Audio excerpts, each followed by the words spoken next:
Ele não conhecia aquela senhora. Mesmo assim, largou os fins de semana para reformar a casa dela de graça. No trabalho, riram na cara dele. Disseram que era ingênuo, que estava trabalhando de graça. Mas ninguém sabia o que ele havia ouvido dentro daquela casa. O filho daquela idosa tinha um plano que ela desconhecia. E se Adão não tivesse estado no lugar certo, na hora certa, ela teria perdido tudo que restava do marido que amou a vida inteira.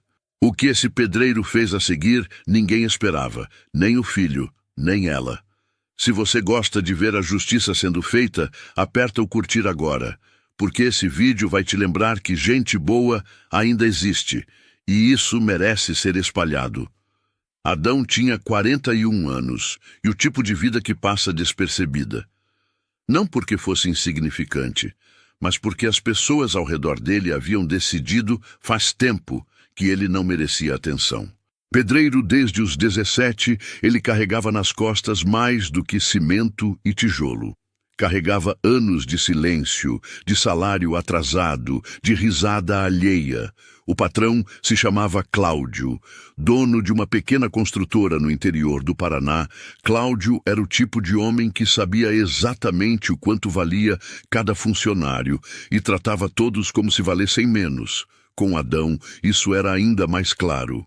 8 anos de trabalho sem carteira assinada.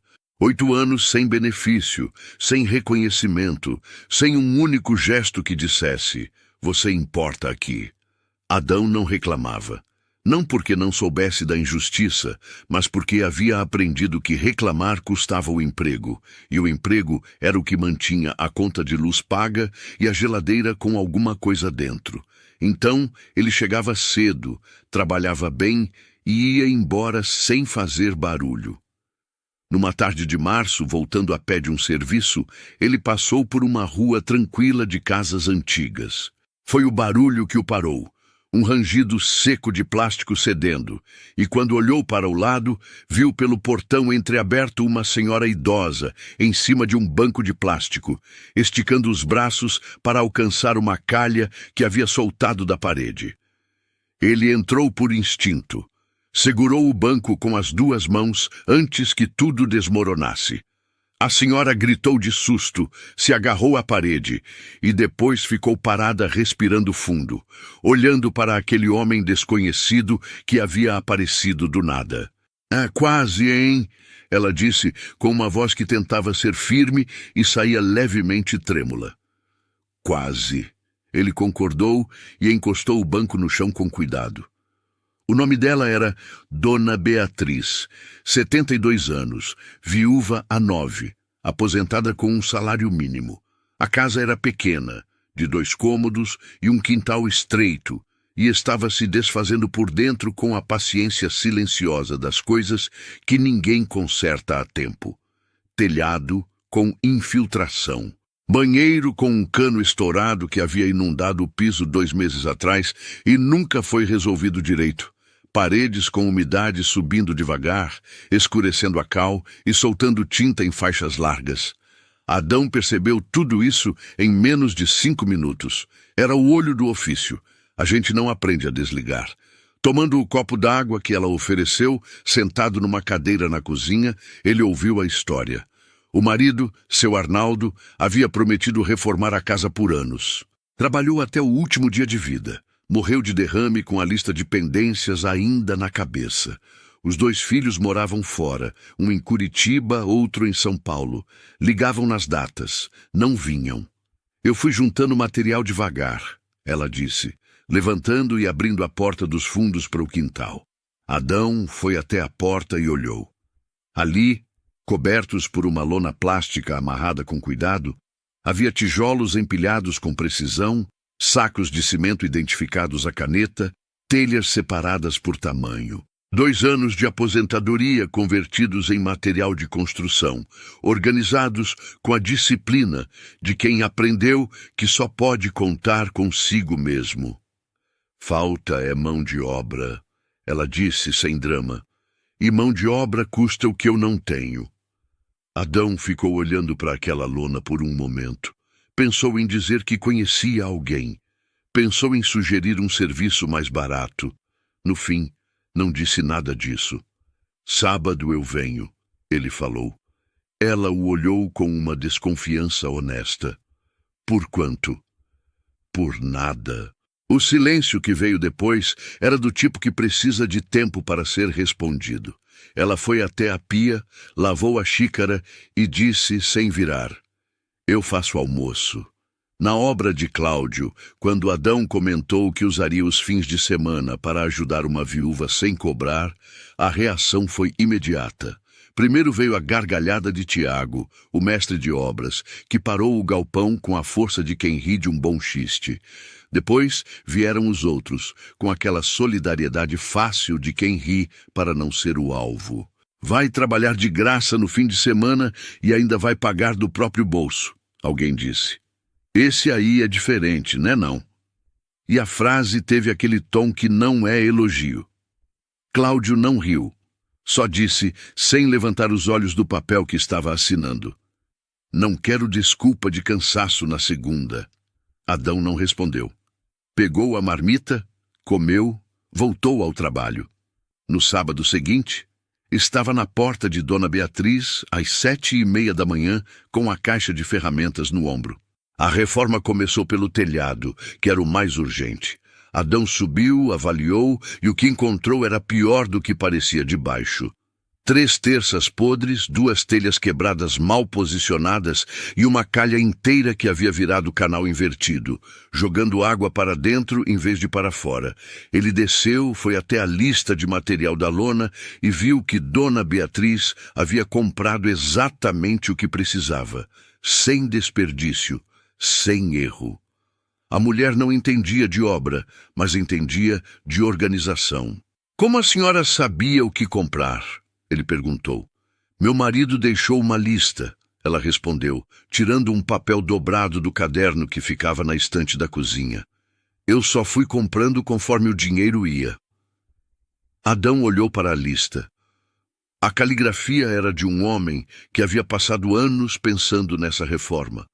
Tudo estava ali, com medidas, com quantidades, com observações laterais que só alguém que conhecia aquela casa de cor teria escrito.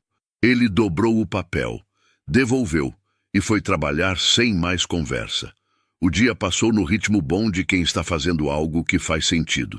Ela preparou o almoço às 11 e chamou-o com uma batida de colher na parede do quintal. Eles comeram juntos na mesa pequena da cozinha e ela contou sobre Arnaldo. Como ele gostava de sentar no quintal no final do dia, como tinha um jeito de consertar qualquer coisa com o que tivesse à mão, como fazia falta de um jeito que a gente não consegue descrever direito. Adão ouviu sem parar de comer. Era o tipo de silêncio que não precisa ser preenchido. Foram 4 sábados assim, tranquilos, produtivos, com almoço no meio e café no final. A casa ia tomando forma devagar, e com ela algo ia se firmando ali. Não amizade exatamente, mas algo próximo disso. O tipo de confiança que nasce entre pessoas que trabalham juntas de verdade. Foi no 5º sábado que tudo mudou. Adão estava nos fundos, retirando o reboco velho de uma parede, quando ouviu uma buzina longa na frente da casa. Depois, ouviu a voz de Dona Beatriz, diferente, mais alta, mais alegre, com aquela vibração de quem ficou esperando por algo há tempo demais. Ele foi até a janela e viu um carro parado no portão. Um homem saía do lado do motorista. E ao lado dele, carregando uma pasta escura, havia outro homem que Adão não conhecia, mas que tinha um jeito de olhar para a casa que ele conhecia muito bem. Era o jeito de quem está avaliando um imóvel. O filho se chamava Cláudio. Não o patrão, o filho. 40 e poucos anos, bem vestido, com o tipo de sorriso que parece ensaiado na frente do espelho antes de sair de casa. Abraçou a mãe no portão com força suficiente para parecer genuíno, mas rápido o suficiente para mostrar que tinha pressa. Dona Beatriz não percebeu nada disso. Estava radiante. Adão ficou no corredor dos fundos. Não era lugar dele entrar na sala enquanto a família estava lá. Voltou para a parede que estava rebocando, mas deixou a janela entreaberta porque o calor de março não perdoava. O homem da pasta se chamava Geraldo. Foi o que Cláudio disse ao apresentá-lo rapidamente. Um amigo que entende de reforma, foi a explicação. Dona Beatriz acenou com a cabeça, feliz demais com a presença do filho para fazer perguntas. Ofereceu café. Cláudio disse que não precisava, que só queriam dar uma voltinha rápida pela casa para ver como estava tudo. Adão ouviu os passos deles pelo corredor. Ouviu a porta do quarto abrindo.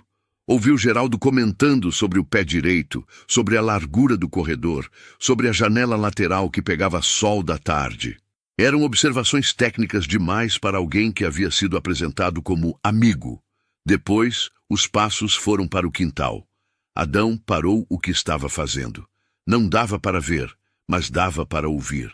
E o que ele ouviu foi Geraldo falando sobre metragem de terreno, sobre a esquina, sobre um corredor comercial que havia sido aprovado para aquela rua nos últimos meses.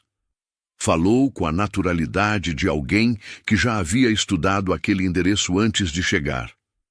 Cláudio perguntou sobre prazo. Geraldo disse que a proposta continuava de pé, que o interessado estava esperando só a confirmação. Depois baixou a voz, mas não o suficiente. Só precisa resolver a situação da senhora. Cláudio respondeu num tom mais baixo ainda, mas a casa era pequena e as paredes finas. Ela não precisa saber de tudo agora. Quando chegar a hora, a gente explica de um jeito que ela entenda que é o melhor para todo mundo. Adão ficou parado segurando a espátula. Não se mexeu. Ficou assim por um tempo que não soube medir, ouvindo o som dos passos voltando para a sala, ouvindo Cláudio perguntar à mãe se ela havia notado a melhora na rua nos últimos tempos. Dona Beatriz disse que sim, que estava achando o bairro mais movimentado. Disse com satisfação, como quem vê o lugar onde vive valorizando. Não tinha como ela saber que era exatamente isso que o filho estava usando como argumento para tirar ela de lá. Quando Cláudio disse que precisava ir, que tinha compromisso, mas que logo voltava, ela foi até o portão com ele. Ficou acenando enquanto o carro dobrava a esquina. Depois entrou, voltou para a cozinha e começou a guardar o bolo que havia feito de manhã cedo para receber o filho, o bolo que Cláudio nem havia tocado. Faz tempo que ele não vinha. Ela disse, sem virar o rosto para Adão, que havia aparecido na porta da cozinha. Fico feliz quando aparece. Adão não respondeu. Ela não estava esperando resposta. Era o tipo de frase que as pessoas dizem para si mesmas, em voz alta, só para ouvir. Ele pegou a xícara de café que ela havia deixado para ele no fogão e tomou de pé, olhando para o quintal pela janela. O material ainda estava ali sob a lona. Os sacos de cimento que ela havia comprado, devagar, mês a mês, com a aposentadoria. As telhas separadas por tamanho. A lista com a caligrafia do marido morto. Tudo aquilo para reformar uma casa que o filho já havia decidido vender. Adão terminou o café, lavou a xícara e voltou para o trabalho sem dizer nada. Naquela semana ele esteve quieto mais do que o normal. Na obra de Cláudio, o patrão trabalhou com a cabeça em outro lugar. Tiago perguntou 2 vezes se estava tudo bem. Ele disse que estava. Não estava. O problema era simples de enxergar e complicado de resolver. Adão era um estranho que havia entrado na vida de uma mulher por impulso, numa tarde qualquer. Não tinha vínculo legal, não tinha família em comum, não tinha nenhuma obrigação com nada daquilo. Podia terminar a reforma, ir embora e deixar a família resolver os próprios problemas, do jeito que as famílias resolvem, ou deixam de resolver. Mas toda vez que essa lógica fazia sentido na cabeça, aparecia a imagem de Dona Beatriz no portão acenando para o filho ir embora, sorrindo, sem saber de nada. Havia uma diferença entre não ser problema seu e fingir que não tinha visto. E Adão, por mais silencioso que fosse, nunca havia conseguido fazer essa segunda coisa. No sábado seguinte, ele chegou no horário de sempre. Ela já tinha o café pronto. Ele sentou, olhou para a mesa e ficou um momento organizando as palavras na cabeça antes de falar. Dona Beatriz, eu preciso contar uma coisa para a senhora. Ela parou de mexer no fogão, virou devagar. Olhou para ele com aquela atenção tranquila de quem já viveu o suficiente para saber quando uma frase assim antecede algo difícil. Pode falar, ela disse, e sentou à mesa. Adão contou tudo. Devagar, sem drama, do começo ao fim. O que havia ouvido no quintal, o que Geraldo havia falado sobre metragem e proposta, o que Cláudio havia dito sobre não contar para ela agora. Não adicionou nada, não tirou nada. Só contou o que tinha ouvido, do jeito que tinha ouvido. Dona Beatriz ouviu em silêncio, com as mãos em volta da xícara. Não interrompeu uma vez. Quando ele terminou, ela ficou olhando para a mesa por um tempo longo. Depois disse, com uma voz baixa e firme, eu precisava saber disso. Mas saber e acreditar são coisas diferentes quando o assunto é um filho. Naquela mesma tarde, ela pegou o telefone e ligou para Cláudio. E o que ele respondeu foi tão tranquilo, tão calculado, que por um momento até Adão, sentado do outro lado da mesa, duvidou do que havia ouvido com os próprios ouvidos. Cláudio atendeu no segundo toque. Parecia estar esperando. Dona Beatriz foi direta. Disse que precisava conversar sobre a visita, sobre o homem que havia vindo junto, sobre o que Adão havia ouvido no quintal. A voz dela era firme, mas havia uma abertura ali. A abertura de uma mãe que ainda quer acreditar que interpretou errado. Cláudio deixou ela terminar. Depois falou com uma calma que parecia ensaiada palavra por palavra. Disse que Geraldo era um corretor que fazia avaliações de rotina na região, que ele mesmo havia pedido a visita porque estava preocupado com o valor do imóvel da mãe para questões de inventário futuro. Nada de errado nisso, mãe. É o que qualquer filho responsável faria. Disse que a conversa sobre metragem e corredor comercial era técnica, do jeito que corretores falam, sem intenção nenhuma por trás. E então, com uma virada suave demais para ser acidente, disse que ficava triste que um estranho que havia entrado na vida dela, sem ser chamado, tivesse conseguido colocar desconfiança entre mãe e filho. Esse homem, mãe, você nem sabe quem ele é de verdade. Entrou na sua casa, está lá todo sábado e agora está te contando história. Você não acha isso estranho? Dona Beatriz ficou em silêncio. Adão, sentado do outro lado da mesa, olhava para o tampo de madeira sem se mexer. Ela desligou sem conclusão. Ficou com o telefone na mão por um momento, olhando para a parede. Depois olhou para Adão com uma expressão que ele não soube decifrar direito. Não era desconfiança, mas também não era certeza. Ele disse que você inventou. Ela falou, simples, sem acusação. Eu sei. Adão respondeu. Você inventou? Não. Ela ficou olhando para ele por um tempo. Então levantou, foi até o fogão e começou a preparar o almoço sem mais palavras sobre o assunto. Adão voltou para o trabalho. Mas alguma coisa havia mudado no ar daquela cozinha. Nos dias seguintes, Dona Beatriz ficou mais quieta.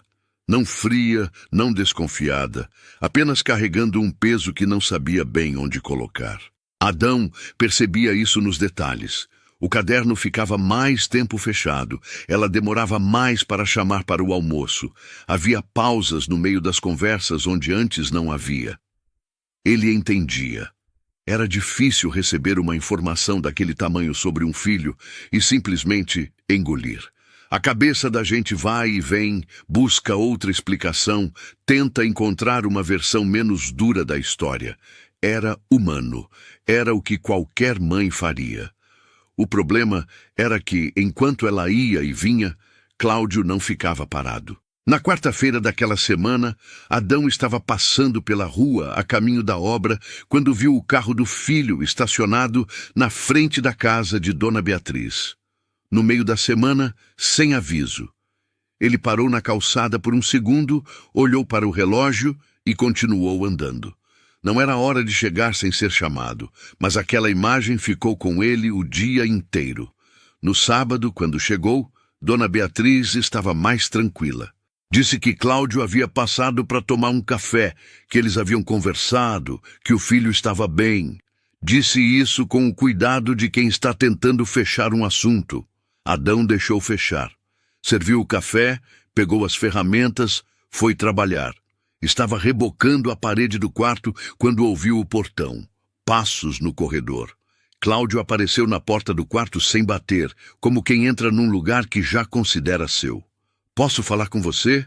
disse, com um tom que não era pergunta. Adão desceu da escada, limpou as mãos no pano e esperou. Cláudio fechou a porta parcialmente. Ficou de pé, bem posicionado entre Adão e a saída, e falou baixo para a mãe não ouvir. Disse que entendia que Adão tinha boas intenções, que era bonito alguém ajudar uma senhora idosa, mas que a mãe era uma mulher de idade e ficava confusa com muita informação, que conversas técnicas sobre imóvel não eram assunto para ela. Que o melhor que Adão podia fazer era terminar a reforma, receber o agradecimento que merecia e deixar os assuntos de família para a família. Disse tudo isso com voz mansa, com o sorriso no lugar, com a mão espalmada aberta, gestualizando calma. Adão ouviu até o fim. Depois perguntou: "A senhora sabe que você está aqui falando comigo?" Cláudio piscou. "O quê?" "Sua mãe. Ela sabe que você veio aqui me dizer isso?" Uma pausa curta. Não precisava incomodar ela com isso. "Tá", disse Adão, e subiu de volta na escada. Cláudio ficou parado por um momento, sem saber como reagir a uma resposta que não era confronto, mas também não era submissão. Então saiu do quarto sem mais palavras. Adão ouviu a conversa lá na sala, a voz mansa do filho, os monossílabos da mãe. Ouviu o portão fechar, continuou trabalhando. Mas na semana seguinte, quando chegou no sábado, Dona Beatriz tinha um ar diferente, mais fechada. Menos caderno, menos história, menos café esticado até a tarde. Alguma coisa havia sido plantada ali durante a semana. Uma dúvida, uma orientação, uma conversa que ele não havia ouvido. E então, na segunda semana depois disso, Cláudio voltou. Dessa vez, com uma pasta debaixo do braço e um papel dentro dela. Sentou à mesa da cozinha com a mãe, segurou a mão dela, falou com aquela voz mansa de filho preocupado. Disse que era só uma formalidade, que não obrigava a nada, que era só para ela saber o valor da casa, que qualquer decisão seria dela, sempre. Empurrou o papel na direção dela. Colocou a caneta por cima. Dona Beatriz olhou para o papel. Pegou a caneta. Adão estava no corredor, a 2 metros dali. E desta vez não tinha como ficar parado. "Dona Beatriz, antes de assinar, a senhora pode me deixar ver esse papel?" A voz saiu tranquila, firme, mas sem grito, sem drama. O tipo de voz que Adão usava na obra quando precisava parar uma equipe inteira sem fazer confusão. Dona Beatriz levantou os olhos do papel. Cláudio se virou para o corredor com uma expressão que mudou rápido demais para ser natural. Primeiro surpresa, depois controle, depois aquele sorriso que ele sempre buscava quando precisava parecer razoável. "Isso é assunto de família", ele disse. "É", Adão concordou, entrando na cozinha com passos lentos. "Mas a senhora me pediu para ajudar com os documentos da casa." Não era verdade. Dona Beatriz não havia pedido nada disso. Mas ela não o contradisse. Ficou olhando para os 2 homens em silêncio, com a caneta ainda na mão. Cláudio abriu a boca para falar, mas Adão já havia chegado à mesa e pegado o papel com cuidado, como quem pega uma coisa que pode quebrar. Leu devagar. Linha por linha, sem pressa, com aquela atenção de homem acostumado a checar medida antes de cortar. O documento não era uma avaliação, era uma autorização de intermediação imobiliária, com o nome de Cláudio como representante legal da proprietária, com poderes para negociar, receber propostas e dar encaminhamento à venda do imóvel em nome da mãe. Redigido com palavras simples na superfície e consequências enormes por baixo. Adão colocou o papel de volta na mesa, não devolveu a caneta. Esse documento não é o que ele disse que é, falou olhando para Dona Beatriz. O que veio depois foi como ver uma máscara escorregando devagar. Cláudio perdeu o sorriso primeiro, depois perdeu o tom manso. Diz que Adão não tinha autoridade nenhuma ali, que era um pedreiro contratado que havia se metido onde não foi chamado, que a mãe era uma senhora idosa que precisava de orientação da família e não de um estranho que havia aparecido do nada, com intenções que ninguém sabia quais eram. Cada frase mais dura que a anterior, num crescendo que foi revelando, peça por peça, o que havia por baixo de toda aquela voz mansa de filho preocupado. Dona Beatriz ouviu tudo. Ficou com os olhos no filho enquanto ele falava. Não interrompeu. Não defendeu Adão, não atacou o filho. Só ouviu com aquela atenção tranquila de quem está guardando cada palavra para pensar depois. Quando Cláudio terminou, o silêncio na cozinha era pesado. Ela olhou para o papel, depois para a caneta que ainda estava na mão de Adão, depois para o filho. Cláudio, ela disse, com uma voz baixa e muito calma, eu acho melhor você ir embora. Ele ficou parado por um segundo, como se a frase não tivesse chegado direito. Depois pegou a pasta, dobrou o papel, guardou tudo sem pressa e foi até o portão. Saiu sem dar tchau. O portão bateu com força suficiente para fazer barulho, mas não forte o suficiente para ser chamado de volta. Dona Beatriz ficou sentada à mesa por um tempo depois que o carro sumiu na rua.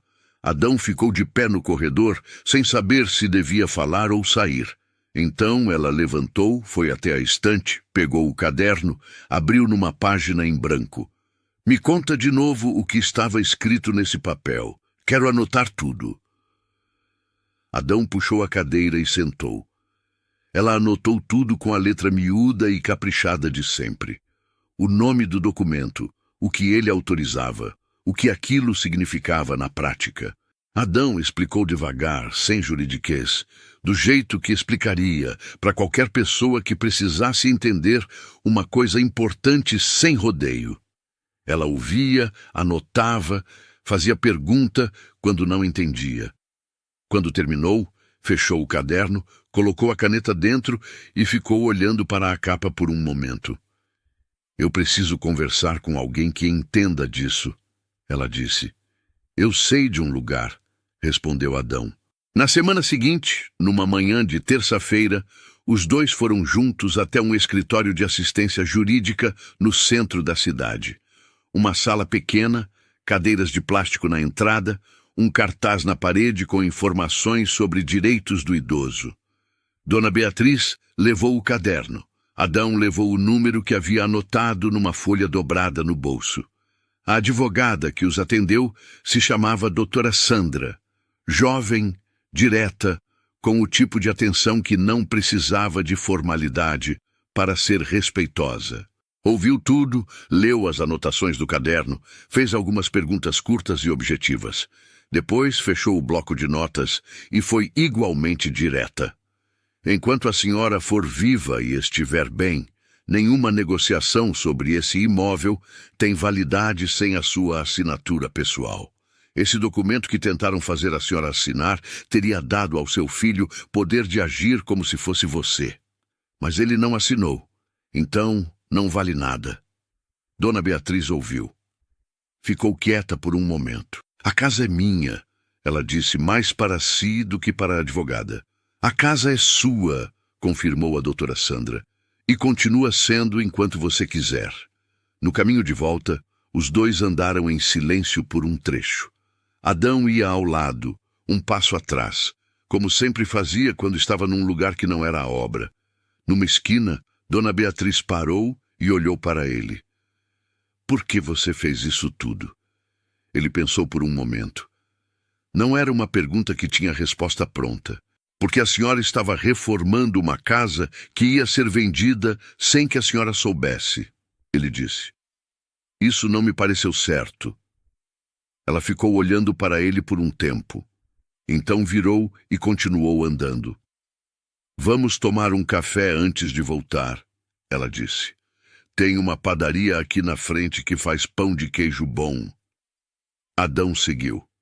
E pela primeira vez em muitas semanas, os dois conversaram de assunto leve. Sobre o tempo, sobre o pão de queijo, sobre o quintal que ainda faltava pintar. Mas naquela mesma noite, longe dali, Cláudio ligou para o irmão. E o que ele disse nessa ligação era o início de um problema que Adão ainda não sabia que estava chegando. O segundo filho se chamava Rafael. Morava em São Paulo. Trabalhava numa empresa de logística, tinha 2 filhos pequenos e uma vida que girava em torno de prazo e conta a pagar. Não era um homem presente, isso ele mesmo sabia. As ligações para a mãe eram espaçadas, as visitas mais raras ainda.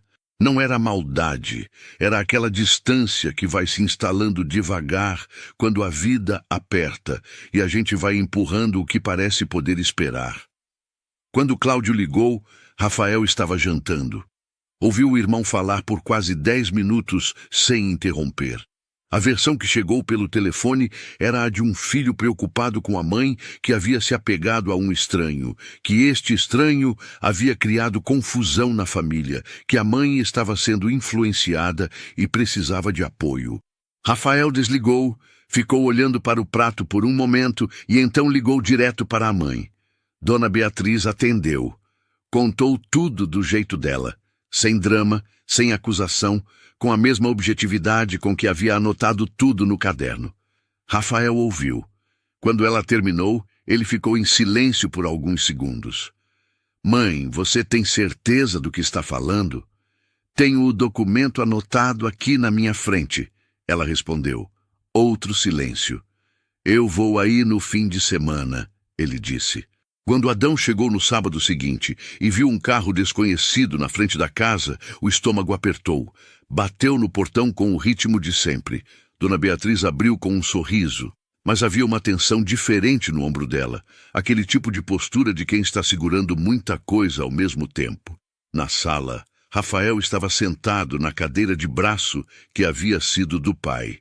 Levantou quando Adão entrou, estendeu a mão com firmeza e olhou nos olhos sem desviar. Rafael, disse, apresentando-se. Filho dela. Adão, respondeu. Pedreiro. Os dois ficaram se medindo por um segundo. Não era hostilidade, era avaliação.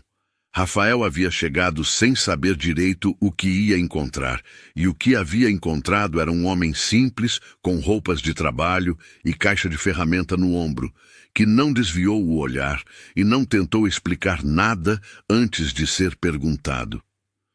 Pode me mostrar o que você ouviu? Rafael perguntou. Adão sentou, contou.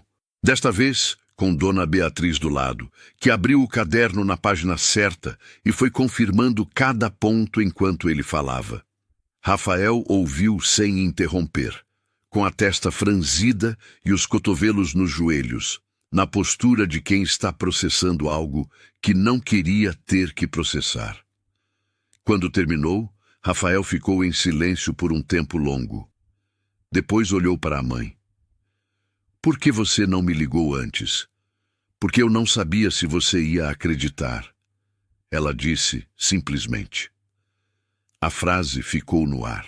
Rafael não respondeu, mas alguma coisa no rosto dele mudou. Não culpa exatamente, mas o peso de reconhecer que havia dado motivo para ela pensar assim. Ele pediu para ver o caderno. Leu tudo com atenção, virou as páginas devagar, ficou parado por mais tempo na parte onde ela havia anotado os detalhes do documento. Fechou, devolveu. Eu não sabia de nada disso, ele disse. Não era defesa, era constatação. Eu sei, Dona Beatriz respondeu. Rafael passou o dia ali. Almoçou com a mãe, andou pela casa, olhou para a reforma que Adão estava fazendo com aquela atenção de quem está tentando entender uma pessoa pelo trabalho que ela deixa. À tarde, quando Adão estava no quintal misturando massa, Rafael apareceu na porta dos fundos com 2 copos de suco. Ofereceu um. Adão aceitou. Ficaram em pé no quintal por um momento sem falar. Então Rafael disse: "Você podia ter ido embora e não ter se metido em nada disso." "Podia," Adão concordou. "Por que não foi?" Adão tomou um gole, olhou para a lona dobrada no canto do quintal. O material que Dona Beatriz havia juntado por 2 anos com a aposentadidade dela. Porque ela passou 2 anos juntando dinheiro para reformar uma casa que iam tirar dela sem perguntar, ele disse. Isso não é coisa que a gente ignora. Rafael ficou olhando para a lona também. Depois virou para Adão com uma expressão que misturava gratidão e vergonha numa proporção difícil de separar. "Eu me afastei demais," ele disse, "mais para si do que para Adão." "É," Adão respondeu sem julgamento, e voltou para a massa. Naquela tarde, antes de ir embora, Rafael sentou com a mãe de novo. Disse que ia ligar para Cláudio. Disse que havia uma linha que o irmão havia cruzado e que precisava ser dita em palavras claras. Dona Beatriz ouviu, assentiu e então pediu que ele não fosse duro demais. "Ele é seu irmão," ela disse. Rafael olhou para ela por um momento. "Você ainda está protegendo ele." "Estou sendo mãe," ela respondeu, "que é diferente." Ele foi embora com o número da doutora Sandra anotado no celular e uma promessa de voltar no mês seguinte. Desta vez, parecia que a promessa tinha peso diferente. Mas enquanto Rafael saía por um lado, do outro lado da cidade, Cláudio recebia a ligação do irmão. E diferente do que Rafael esperava, ele não recuou. Disse que Rafael havia sido enganado pelo pedreiro, que a mãe estava sendo manipulada, que havia uma forma legal de resolver aquilo e que ele já estava tomando providências. Adão soube disso na semana seguinte, quando Dona Beatriz ligou para ele numa tarde de quarta-feira, algo que ela raramente fazia. A voz estava firme, mas havia urgência ali. "Adão, Cláudio mandou uma carta. Preciso que você venha ver." Adão chegou na quarta-feira à noite, depois do trabalho, ainda com poeira de obra na roupa. Dona Beatriz o esperava sentada à mesa, com um envelope aberto na frente. Não havia café preparado. Esse detalhe pequeno disse mais do que qualquer palavra. Ele sentou. Pegou a carta. Era um documento de 2 páginas, redigido por um escritório de advocacia. O texto dizia, em linguagem formal e cuidadosa, que Cláudio, na condição de filho e herdeiro direto, expressava preocupação com a saúde mental e a capacidade de decisão da mãe, citando como evidência o fato de ela ter estabelecido um vínculo de dependência com um terceiro sem relação familiar, que havia passado a influenciar suas decisões patrimoniais. O documento sugeria de forma velada, mas legível, que uma avaliação de capacidade civil poderia ser necessária para proteger os interesses da família. Adão leu 2 vezes, dobrou a carta, colocou no envelope, devolveu para a mesa. Dona Beatriz estava olhando para ele. "O que isso significa?" Ela perguntou com aquela objetividade de quem quer a resposta real, não a versão suavizada. "Significa que ele está tentando colocar em dúvida a sua capacidade de tomar decisões." Adão disse. "Se conseguir, passa a ter controle sobre o que você pode ou não fazer com a casa." Ela ficou em silêncio. Depois disse, "Ele está me chamando de louca." Nas entrelinhas, sim. Outro silêncio. Mais longo. Ela olhou para a janela, para o quintal escuro lá fora, para o lugar onde a lona havia ficado por 2 anos antes de virar reforma. "Eu tenho 72 anos, ela disse, com uma calma que tinha fio de raiva embaixo. "Criei 2 filhos, administrei essa casa sozinha por 9 anos, comprei material de construção aos poucos com a minha aposentadoria, e fiz isso tudo com o juízo no lugar. E agora, o meu próprio filho está colocando isso em papel assinado." Adão não respondeu. Não havia resposta que fosse suficiente para aquilo. Liga para o Rafael, ele disse, depois de um momento. E leva isso para a doutora Sandra amanhã cedo. Ela acenou com a cabeça. Pegou o telefone. Rafael atendeu no primeiro toque. Quando ouviu o que havia chegado, o silêncio do outro lado foi diferente dos anteriores, mais curto, mais tenso. Disse que ia resolver. Disse que Cláudio havia ido longe demais. Disse que estaria lá na sexta. A doutora Sandra recebeu os dois na manhã seguinte. Leu a carta com atenção, fez algumas anotações e então olhou para a dona Beatriz com uma expressão direta. A senhora está bem? Dorme, come, toma as decisões do dia a dia sem dificuldade? Estou, ela respondeu, firme. Então isso aqui... A advogada bateu levemente o dedo na carta. Não tem onde se sustentar. A senhora pode responder formalmente, deixando claro que está no pleno exercício da sua capacidade e reafirmar a titularidade do imóvel.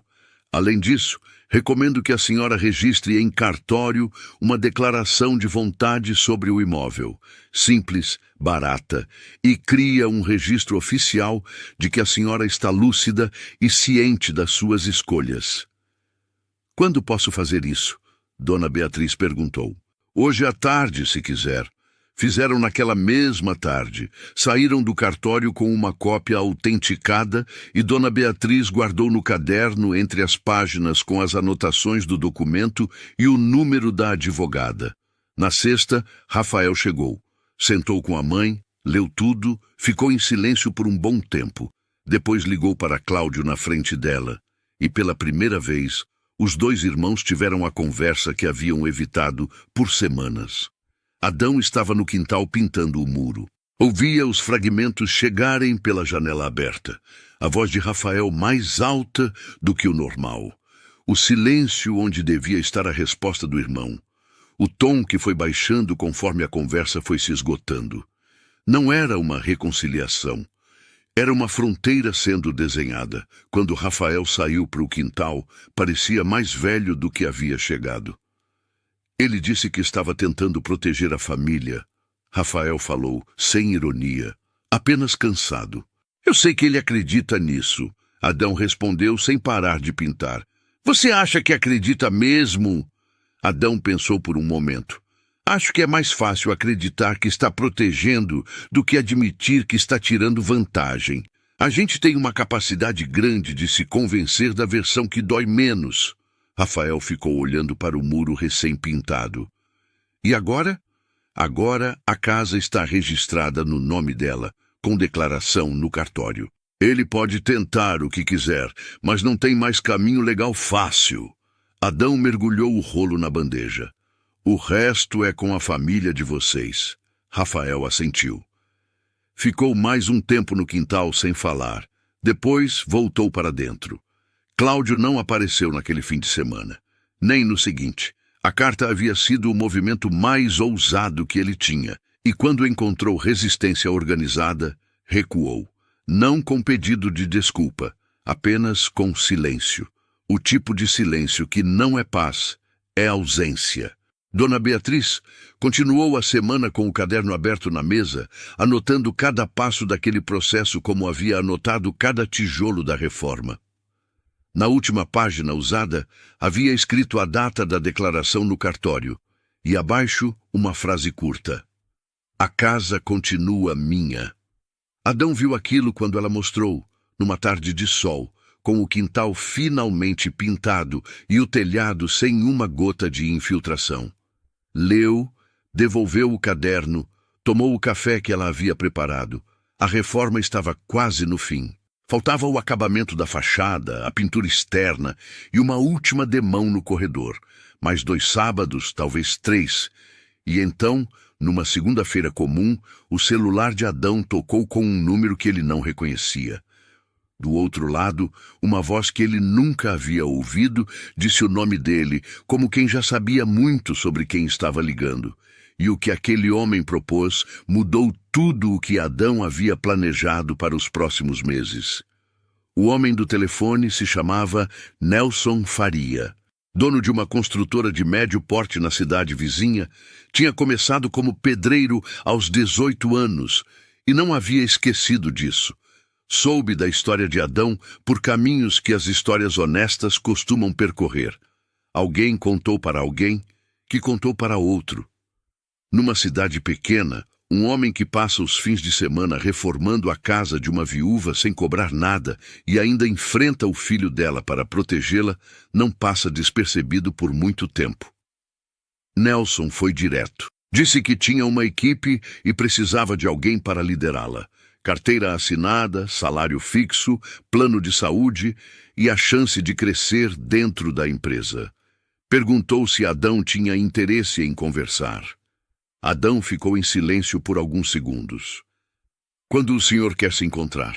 ele perguntou. Se encontraram numa tarde de semana, num café simples entre as duas cidades. Nelson era um homem de poucas palavras e muita observação. O tipo que olha para as mãos de um pedreiro antes de olhar para o currículo. Fez perguntas diretas sobre experiência, sobre como Adão lidava com equipe, sobre o que ele achava que faltava nas obras que havia trabalhado. Adão respondeu com a mesma simplicidade com que trabalhava, sem enfeitar, sem diminuir. No final do café, Nelson estendeu a mão. "Quando você pode começar?" "Preciso de uma semana." Adão respondeu. "Tenho um acabamento para terminar." Nelson assentiu como se aquilo fosse exatamente a resposta que esperava ouvir. De volta à obra de Cláudio, e o patrão. Adão pediu demissão na manhã seguinte. Cláudio ouviu, não perguntou o motivo, não fez contraproposta. Disse apenas que precisava de aviso prévio. Adão disse que cumpriria. Tiago, o mestre de obras que havia rido mais alto no galpão meses atrás, ficou sabendo pelo almoço e não disse nada. Havia uma espécie de incômodo silencioso em quem ri de alguém e depois vê esse alguém indo embora de cabeça erguida. Nos últimos dias na obra, Adão trabalhou como sempre, no ritmo certo, sem desperdício, sem fazer barulho. No último dia, pegou a caixa de ferramentas, disse tchau para quem estava perto e saiu. Ninguém correu atrás. No sábado seguinte, ele foi até a Rua das Acácias pela última vez como pedreiro daquela reforma. A fachada tinha recebido a pintura nova na semana anterior. Amarelo claro, a cor que Dona Beatriz havia escolhido porque era a que ela queria desde que o marido era vivo e nunca havia tido dinheiro para comprar. Da calçada, com a luz da manhã batendo de frente, a casa parecia outra. Não nova, porque não era nova. Era uma casa de décadas, com a história gravada em cada detalhe. Mas estava de pé, inteira, com as paredes secas e o telhado no lugar, e a calha que havia quase derrubado uma senhora idosa num banco de plástico, agora presa com braçadeira nova e silicone nas emendas. Adão ficou parado na calçada, olhando por mais tempo do que o necessário. Dona Beatriz abriu o portão antes que ele batesse. Tinha o caderno na mão, como sempre. Disse que havia feito bolo de fubá porque era sábado e sábado tinha bolo. Ele entrou, lavou as mãos na pia da cozinha, sentou na cadeira de sempre. Ela serviu o café, cortou o bolo, sentou do outro lado da mesa. Por um momento, ficaram os dois em silêncio, como em tantos sábados anteriores. "Você está indo embora?" ela disse. Não era pergunta. "Semana que vem começo no emprego novo", ele confirmou. "Mas o acabamento ficou bom. Não vai ter problema." Ela assentiu. Abriu o caderno na última página escrita. Virou para ele ver. Ali, com a letra miúda e caprichada de sempre, ela havia escrito algumas linhas. O nome dele. A data em que havia aparecido na porta pela primeira vez. As etapas da reforma, cada uma com a data de conclusão. E no fim, uma frase simples. Arnaldo ia gostar de conhecer esse homem. Adão leu. Ficou olhando para aquela linha por um segundo a mais. Devolveu o caderno sem dizer nada. Pegou a xícara de café. Era o tipo de coisa que não precisava de resposta. Naquele mesmo mês, Cláudio tentou retomar contato com a mãe. Ligou 2 vezes. Ela atendeu as 2, ouviu o que ele tinha a dizer e respondeu com a mesma firmeza tranquila que havia usado quando o mandou embora da cozinha. Não havia rancor visível. Havia apenas uma fronteira que ela havia decidido onde ficava, e ele estava do lado de fora dela. O acordo que Cláudio havia combinado com a incorporadora caiu. Sem a assinatura da mãe, sem o documento que não foi assinado, sem nenhum respaldo legal, o negócio não tinha onde se sustentar. O sinal que havia recebido antecipado precisou ser devolvido. Não era uma ruína, mas era uma conta salgada paga em silêncio, longe, do jeito que se pagam as consequências das escolhas que a gente preferiria não ter feito. Rafael passou a ligar toda semana. Numa das ligações, prometeu visita para o mês seguinte, e desta vez a promessa tinha data marcada. Dona Beatriz disse que ia fazer bolo. Ele riu e disse que ela não precisava. Ela disse que ia fazer assim mesmo. A casa seguiu sendo dela.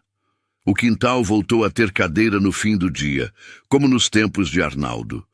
O caderno ganhou páginas novas. Receitas, datas de visita, o nome do neto mais novo de Rafael, que havia nascido faz pouco. A vida continuou com a dignidade simples de quem lutou pelo que era seu e ficou com isso. No primeiro dia de Adão, na construtora nova, Nelson o apresentou para a equipe, numa obra em andamento. Homens de idades variadas, ferramentas no chão, estrutura pela metade. Adão olhou para tudo com o olho do ofício. A gente não aprende a desligar. Cumprimentou cada um pelo nome, perguntou o que estava em andamento, ouviu as respostas com atenção. Depois, pegou a ferramenta e foi trabalhar junto.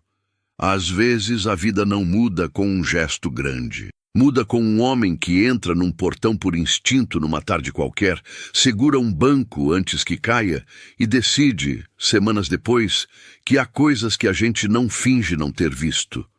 E isso, no fim, foi suficiente para os dois. Tem gente que mede valor pelo que pode ganhar, e gente que mede pelo que não consegue ignorar. Ele não tinha obrigação nenhuma, só caráter. E às vezes é isso que impede uma injustiça de acontecer. Nem sempre quem deveria proteger, protege. Mas alguém vê. Agora me diz, você teria feito o mesmo, ou ficado em silêncio? Se essa história te tocou, deixa o like e comenta aqui o que você faria.